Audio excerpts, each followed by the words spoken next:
So we are gearing up for another Aldi dinner, this time a potato and cheese casserole. We're starting out with 1 minced onion. We're going to be adding a cup of Parmesan cheese and a cup of mozzarella.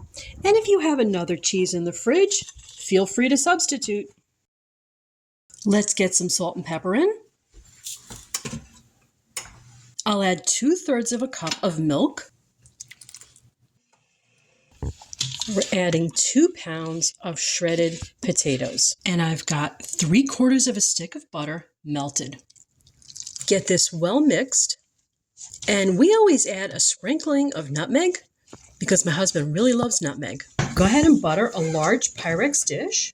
We're going to put this casserole in a 350-degree oven for about an hour. We've got a beautiful potato and cheese casserole and a fresh cucumber to make a lovely dinner. We got a great deal on a pork shoulder. It was on sale at $1.49 a pound. And that's what we're whipping up for tonight's dinner. Lots of spices here. We're going to get a dry rub going. Okay, so we got this shoulder, got it all washed up and dried, covered it in dry rub, and we've got it in the oven. And let's check this out. It's been baking for a few hours. Right now, this is just resting. We've got a pot of barbecue sauce ready.